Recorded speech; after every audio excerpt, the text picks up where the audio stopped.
انا ندى جمال. احمد الجبلي. اسمي نوران. انا اول ما اشتغلت خالص انا اتخرجت من كليه الشرطه. اشتغلت ضابط شرطه.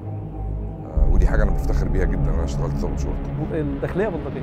الاخوان بالنسبه لي مشكله بصراحه، مش فكره سهله او سلسه، يعني قادره احدد منها موقف واضح وصريح. روعه، صمود وعمر جديد، يعني بدأ في رابعه. حافظ مش فاهم مثلا، هو ده يلخص الاخوان يعني. كنت مع 30/6 ونزلت في 30/6 بس ندمان ان انا نزلت. ايه اللي دخل القوات المسلحه في الموضوع؟ طبعا بحب الجيش. ببساطه شديده بقى وبالعاميه يعني الناس كلها تفهم. اي حد بالنسبه لي معجب جدا بتسلم الايادي شايل ذنب الناس اللي في رابعه. دي اكتر حاجه بتنرفزني في حياتي، ان انا اتعامل مع الاخوان لان دول اغبياء. رابعه is a lifestyle and a way of thinking.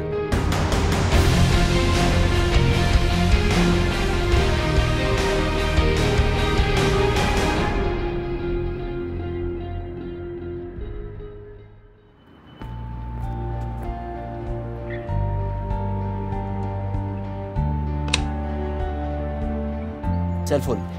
عارفين ايه البلاسيبو؟ اقول لكم بقى، انا ما كنتش اعرف بس عرفته.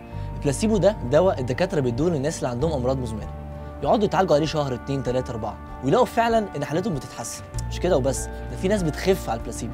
اكتشفوا بعديها ان الدكاتره كانوا بيشتغلوا المرضى، والبلاسيبو ده مش دواء اساسا، حاجه فاضيه، حته دواء ملوش اي لازمه. تسالني بقى وتقول لي البلاسيبو ده بنستعمله في ايه؟ حبيبي هو مش برنامج طبي يا بابا. امال البرنامج ايه؟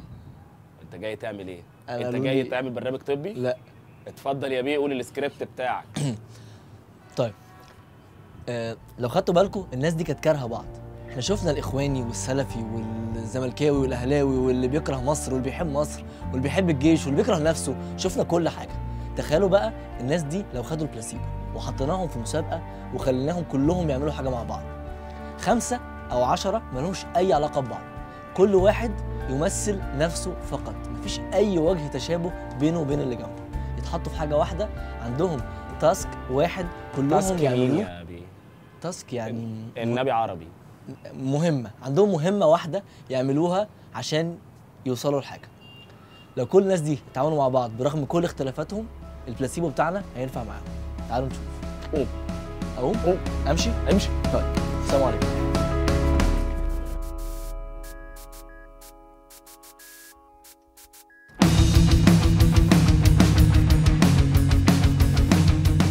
صباح الخير يا جماعه، ازيكم؟ عاملين ايه؟ جاهزين للمسابقه؟ عارفين ايه المسابقه؟ طيب عامه المسابقه اسمها بلاسيبو. حد عارف ايه بلاسيبو؟ انا شخصيا مش عارف، وحاولوا يشرحوا لي بس ما فهمتش يعني. فمبدئيا هنتقسم فرقتين.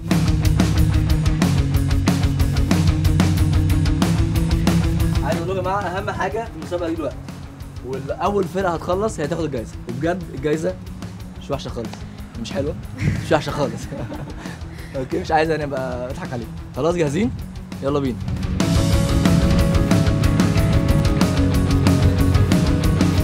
كل فريق دلوقتي هيقعد مع التكنيشن اللي معاه لمده 5 دقايق يشرح له بسرعه جدا ازاي ممكن يركب العربيه في اسرع وقت، وبعد 5 دقايق بالظبط هقول لكم الرولز وهنبتدي المسابقه.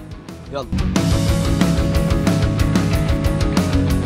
اول ما نجيب العجل وانتوا جبتوا الكنبه هنروح خانين العجل واخدين بايدينا كده، وانتوا بتربطوا هنكون احنا بنظبط البيبان اليمين والشمال وكده. انا ايمن هنثبت الحاجه في مكانها واحنا نربط. ابراهيم هيربط. واحنا نعمل ايه؟ هتجيبوا الحاجه بس احنا وانس ان احنا جبنا حاجه هتبقى تو ريسورسز ما بيعملوش حاجه. دلوقتي الفرقتين بيعملوا الخطه بتاعتهم.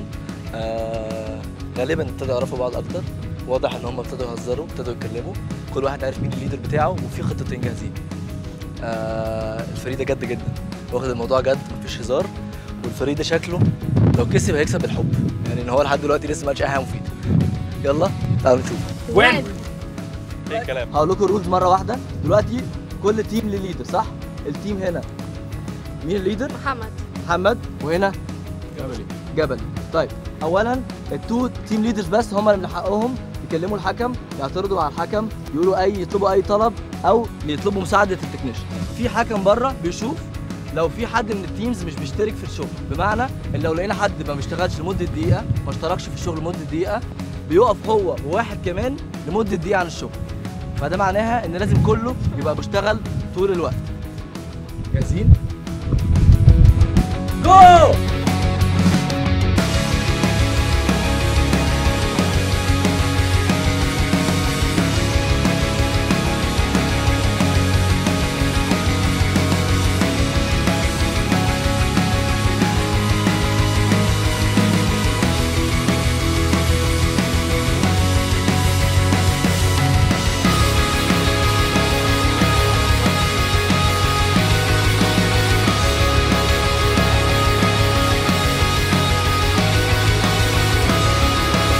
معاك كابوت المفروض ده تركب صح ولا تركب كروكي؟ عيب عليك. لا العربيه هتمشي يا جماعه. عيب عليك. العربيه هتمشي وهنعرف اللي كروت من اللي ما كروتش. ثانية لازم المفروض يتحط الأول مثلا.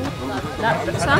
يعني في برضو إخوان وسلفيين وأنا بكلمهم كتير بيفتكروا إنه مثلا علشان أنا ممكن أكون مش زيهم أو حاجة فأنا بالضرورة عدو. يعني دماغهم شمال خالص، شمال من ناحيه ان الدين بالنسبه لهم اللي هو ايه، انا بصلي واصوم. ابسط حاجه تعرف يعني الطهاره ما اعرفش، طب بصلي واصوم ازاي؟ انا ما بتعاملش مع اي نوع حد بيتكلم باسم الدين، لان الدين ده انا بعتقد ان هو ده علاقه شخصيه ما بين الشخص وربه، او وات ايفر هو بيعتقد في ايه يعني. 30/6 بدايه انقلاب. انا مش شايفه انقلاب ومش مؤيده 100% برضو، بس في نفس الوقت ما ينفعش يتقال عليه جمله انقلاب.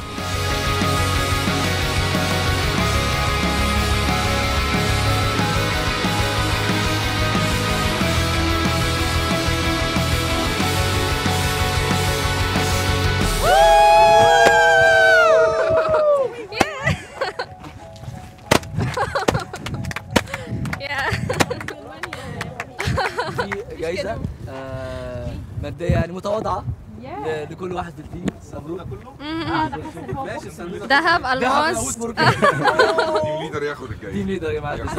ربعويه حاسه كده ماي فيل. لا وين احنا عارفين دي كانت مسابقه ما كانتش موقف حقيقي، بس من الرغم من كده شفتوا المصريين لما بينسوا اختلافاتهم ويفكروا بس في الحاجه اللي في ايديهم ممكن يعملوا ايه؟ الناس دي مختلفين جدا عن بعض وقدروا ان هم يحركوا عربيه ميته خربانه من نقطه للتانيه. قدروا مع بعض ان هم يصلحوها ويمشوها ويخلوها ترجع تمشي تاني. فهمتوا حاجه؟ هنا بقى البلاسيبو يبقى مهم جدا. في كل حلقه هتشوفوا موقف من دول مع ناس مصريين برضو مختلفين جدا عن بعض، مفيش واحد زي التاني، عندهم مهمه او مشكله او موقف او حاجه لازم يتصرفوا ويتعاملوا مع بعض بالرغم من كل اختلافاتهم. في الاخر كلهم مصريين.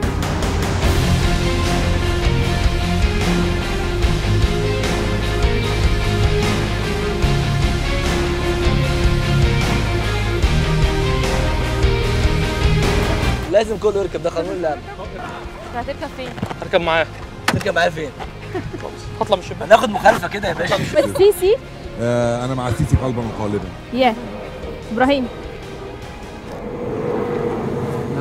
انا اصلا كنت معتصم في رابعه، واليوم اللي فات كنت موجود في رابعه. ربعاوي بتفتخر. بس انا ربعاوي. لولا ان انت جبت لنا بالسلامه ما كناش ركبنا العربيه. طيب يا جماعه احنا كنا المفروض النهارده نعمل المسابقه دي في ساعه، كل فرقه عملتها في نص ساعه، فده في حد ذاته انجاز. عشان عندنا مسيره. عشان في واحده عندها مسيره هنا. صح؟ مش واحده هي. في كذا حد عنده مسيره. في واحد راح يبلغ لا عن وجبل المسيرة.